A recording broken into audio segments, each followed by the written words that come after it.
Coming up, we're meeting powerful people and their partners, seeing how they do life together through career highs, loss, and lots of love.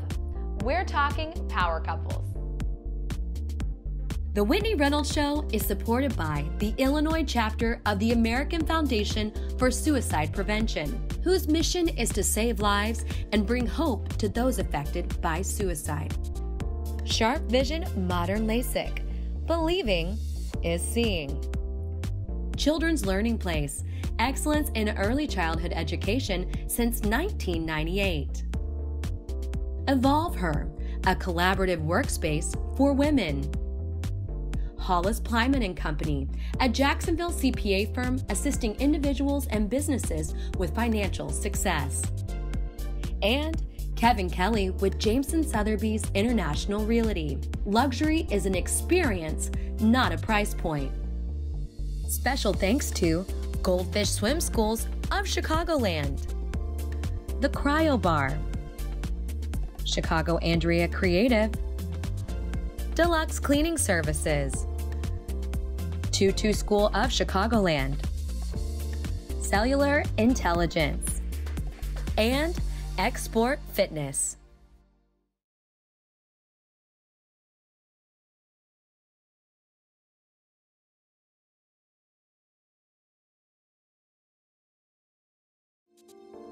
They say two heads are better than one, and today we're exploring the secrets behind powerful partnerships and discovering why they are better together.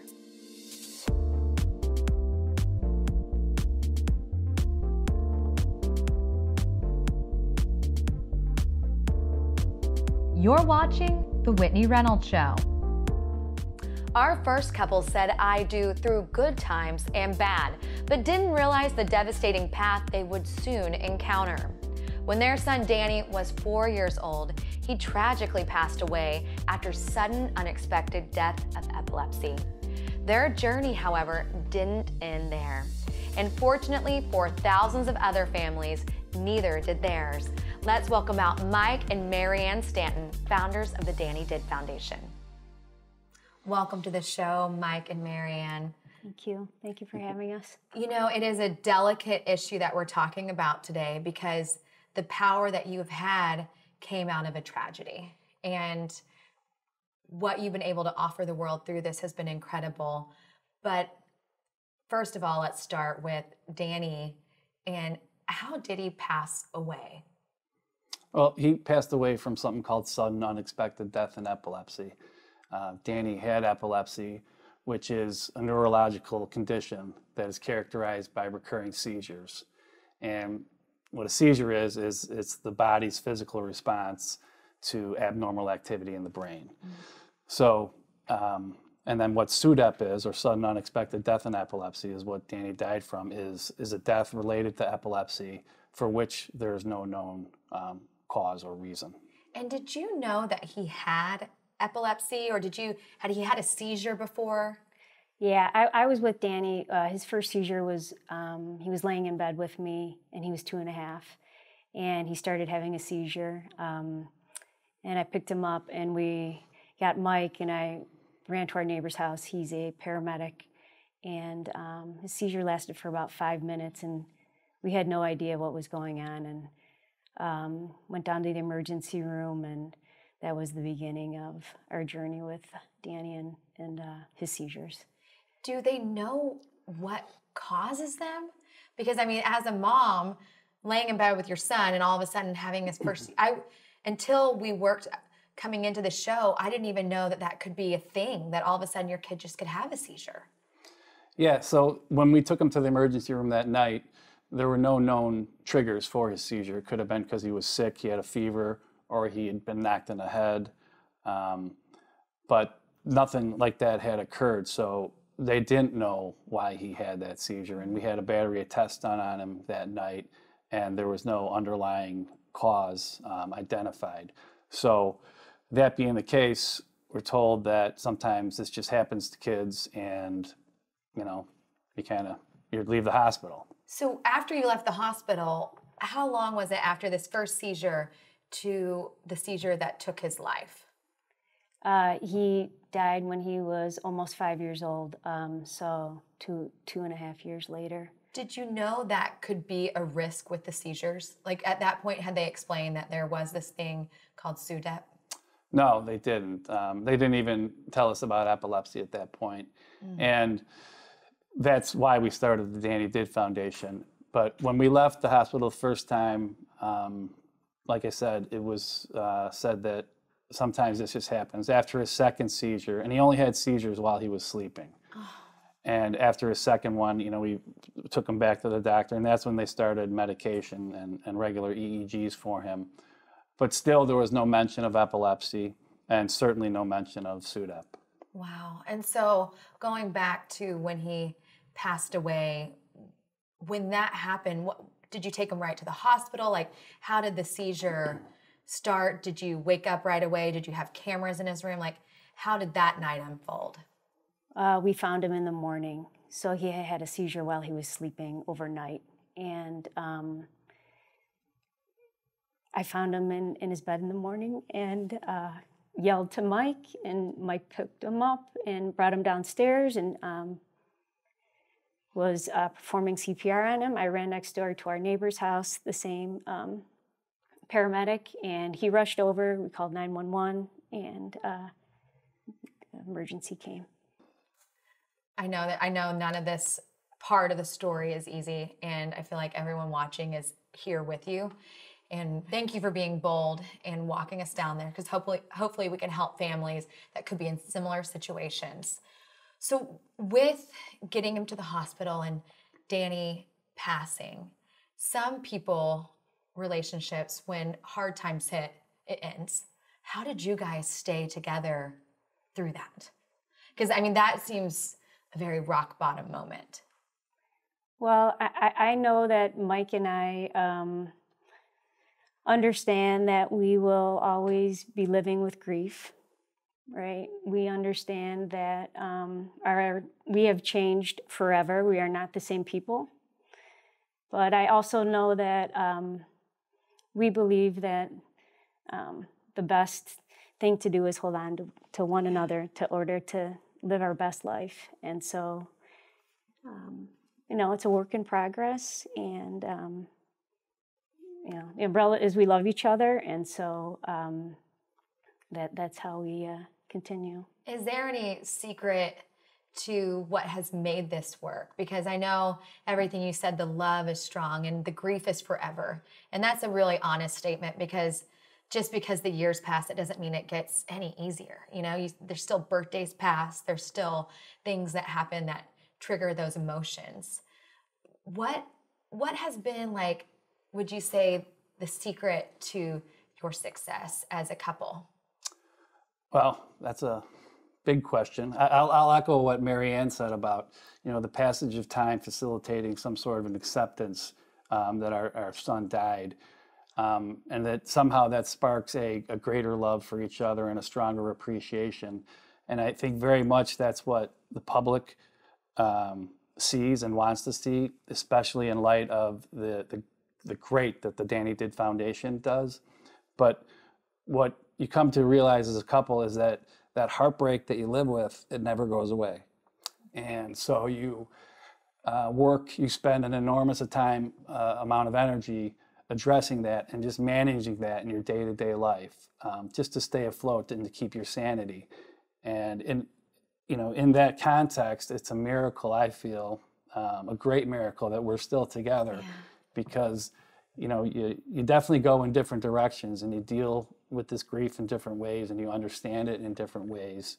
Maybe that's the secret, is that we want to be, and that we plan to be, and that we understand there's going to be times where you just go in different directions, but we know ultimately who we want to be.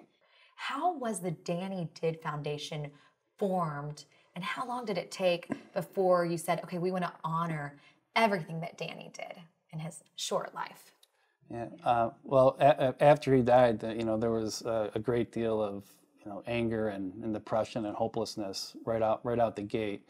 And for me, the question arose: why wasn't there a device or something that would have alerted us that he was having a seizure? Because up to that point, I slept with him, we slept with him so that we could be there in his, time of greatest need. And once, we were told that he should be okay to go back into his own room, and then he died, I thought, well, if I had been alerted he was having a seizure, at the very least, I could have got in there and tended to him. I don't make the claim that I would have saved him, but I would have had the opportunity. Right. So I did some research in the days after Danny died to find some sort of device that was that would do that, and found something based out of Finland. And we ended up going to Finland to meet the manufacturer, Marianne and I and the other kids, and bringing it back to Chicago, and we started to introduce it around to the medical community here. It is amazing. So the Danny Did Foundation, can you sum up the mission in one sentence? To prevent death caused by seizures. Yeah. That's our mission. So it's simple, but it's big. It's a simple mission, but it has a lot of work to do. Absolutely, because we had no idea about epilepsy or about SUDEP, even in the midst of Danny's condition. And so yes, to advance awareness of those things across the United States, and to another key element is to bridge a communication gap that we feel exists between doctors and patients. Bringing up SUDEP is a tough thing to do, but as parents, I want to know about everything, all the possible outcomes that can occur with a condition, so that I can make some better informed decisions. And then our signature program for the foundation is to provide grants for devices that detect seizures and alert caregivers. So amazing. Well, thank you both for everything you're doing in the community today. And I champion you for everything that you've been through, and just the power, it's called power couples, but the power that you have as a couple together. I mean, you are changing the world, so thank you. Thank you. Appreciate it. Having us. Next up, we have two familiar faces that have flashed through your TV for years. Let's take a look at how Megan and Nick hiked the Hollywood Hill and are still standing on top together. So what is it like with this night, with your book launching and doing it together? Oh, it's so incredible. And when we got off the plane about 20 minutes ago at O'Hare, we saw our book in a bookstore at O'Hare. We saw our book for the first time in a store, and it was really exciting. What's the secret to being such a powerful couple and not taking your work at home, but yet taking it at home? Because you wrote the book in bed. We did. We wrote the book laying in bed. Not necessarily our own bed at home, but like beds around the country because we were on tour. But yeah, it's amazing. I mean, we feel really lucky to be able to work together. Yeah, it's true. I mean, we don't really strategize being a powerful couple. We don't, we're just two people who are lucky to get good jobs that are very visible, but we don't, so we come home from work and then we say, because we started in theater together, what else can we do together that's fun? And this book that was Megan's idea was a great answer to that question. It's now time for our viewer's voice, and this week's question is, what have you accomplished with the help of someone else? Hi, I've been able to take a stand on changing the wording of special education to learning differences. Everyone has a different way of processing information, and that's just what makes us all unique. I myself have a learning difference. I am dyslexic, so I've been through the system from kindergarten all the way through high school. So I've kind of seen how different students learn and interact with each other with learning differences. I have had the privilege of talking with one high school, with their parents, the students, and the teachers about this topic. I would like to talk with more high schools just to spread the word. I would like to continue to empower our students into changing the wording of special education to learning differences. Get social with us and make your voice heard. Add your video on WhitneyReynolds.com or on social. Now is a mother-daughter team. They are two people that truly chose each other for a lifelong partnership after meeting in Ghana, Africa. Introducing Rebecca and her daughter, Ellie. Welcome to the show, Ellie and Rebecca. How are you? Good. Thank you for having us. Well, a power mom and daughter team. I have to say, y'all are a good-looking couple. Thanks. Can you say hi, Ellie? Hi. Oh, there she goes. So tell us a little bit about Ellie's condition. So Ellie is diagnosed with spastic quadriplegia, cerebral palsy, polymicrogyria, microcephaly, and epilepsy. Wow. So lots of big words. So now Ellie is very unique to everything that you just mentioned because she is one of the first cases here in the States, but she was not born here. No, Ellie was born in Ghana, West Africa, where I lived from age 18 to 25, working with a bunch of different nonprofits and then starting my own. So you were over in Ghana working, doing nonprofits, starting your own. And how did you meet sweet Ellie? So Ellie came about, I was 20 at the time, and the legal age to foster in Ghana is 21. And it was coming up on my birthday, and I had heard about her because a bunch of social workers were talking about this case that they had heard of about 20 hours north from where we were, out in very far northern Ghana in a village. And they mentioned that there was a set of twins who had disabilities that they weren't really sure what the disabilities were and that they probably weren't going to survive. And so at that point, something tugged at my heartstrings, and I said, we need to go and intervene and see if our nonprofit can help them. And 6 weeks later, I met Ellie in a foster home. We had brought her down because it was determined that it was no longer safe for her to be with her biological extended family. And in Ghana, the medical standard's just different than it is here in the States. Yes, there's really no complex medical care. There is basic medical care available there, but not for a child with so many conditions. And there's definitely not enough specialists or surgeons or even high-quality hospitals to be able to provide the care that Ellie needed. When I met her at 9 months old, she weighed 5 pounds. So she fit in the palm of my hand. At 9 months old? Yep. And so Ellie had a twin brother. Yes. And did you take them back 20 hours with you? So they were brought by a relative of their family down to this foster home that I had worked with, and they needed to stay there while we kind of figured out what was going to be a best long-term solution for them, because I didn't want to impose and think that I was the best solution for them, where there might have been a foster family in Ghana that wanted to care for them, or, an extended relative that would be able to care for them. So they brought them down, and I met them there, and they stayed for 6 months while we figured all of that out. And then, unfortunately, her twin brother passed away right after his first birthday because of the lack of medical care. And at that point, I knew that I needed to intervene because Ellie could potentially pass away as well. So I got her 6 weeks after that, and she was 16 months old and still just about 5 or 6 pounds. And was there just something about Ellie that you thought, she is probably going to be mine for the rest of my life? A lot of people had written her off. They looked at her and said, she's not going to survive, and even if she does survive, what kind of life is she going to live? And I looked at her and looked in her eyes, and I saw a spark, and I knew that that spark could grow into a huge raving fire with the right medical care, the right love, and the right attention. And so I saw that in her that day, and here we are nearly 5 years later, and she has surpassed every single odd. So how did you get her back to the States? So it took about 3.5 years because there is a rigorous adoption process in Ghana. And the 3 main adoption laws there are that you have to be married, you have to be 25, and you have to be 21 years older than your child. And so I think you broke all those. I did. And the problem was that her health was deteriorating, and I couldn't wait until I was 25. Even if we somehow could, write off these other 2 laws or find a way around it, I couldn't wait until I was 25. So I opened the law books myself and said, I'm going to find that there's some legal loophole to make this happen. And I found it. I found that there's this clause that says, in the best interest of the child. That clause supersedes all other laws.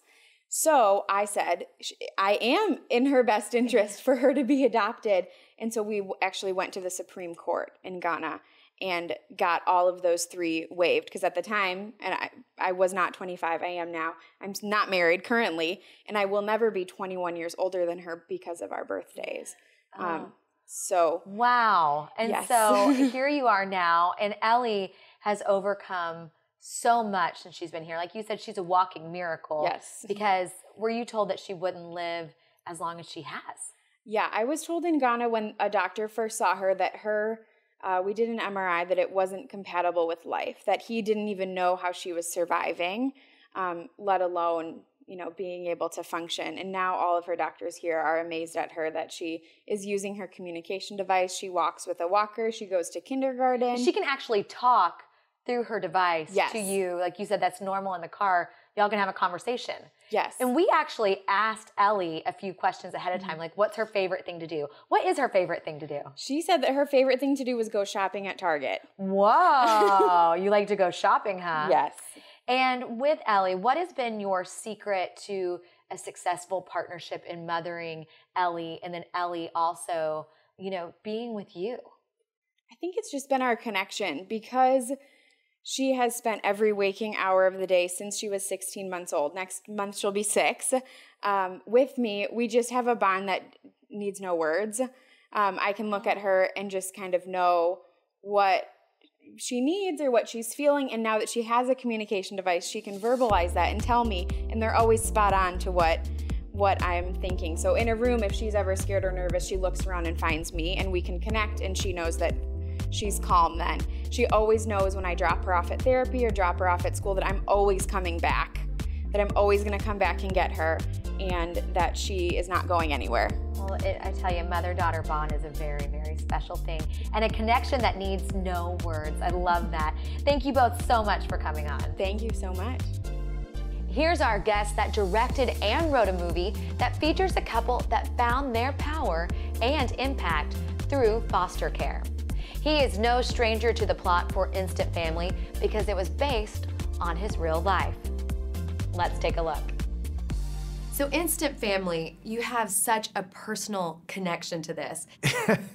It was very strange, but very therapeutic, I think, to be able to go back through and remember those times when they first came into our home, and to talk about those feelings and that transition, but also to spend so much time telling so many different people how much I love my kids was really good for me.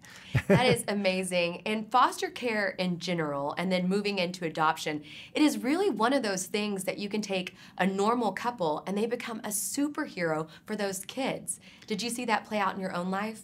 I mean, nobody who does this feels that way, because we essentially just feel like parents, and all parents have to be some level of superhero, but most parents don't really ever feel that way.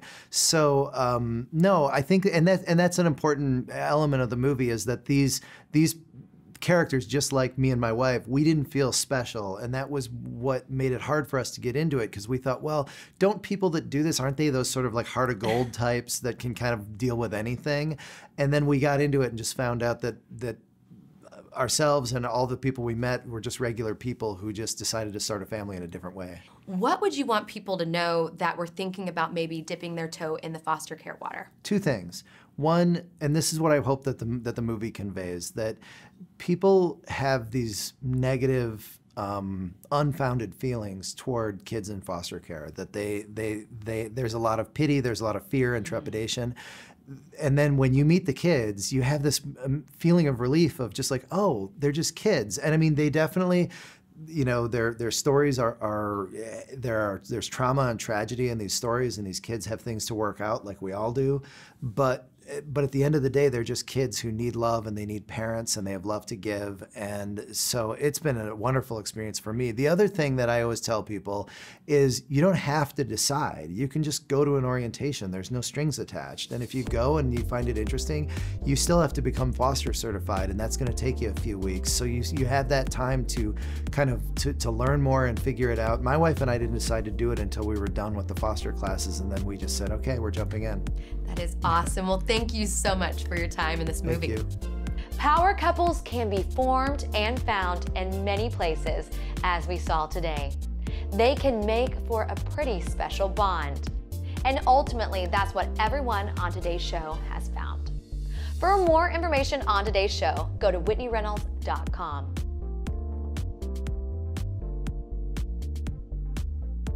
Go beyond the interview with Whitney Reynolds' 52-Week Guide of Inspiration.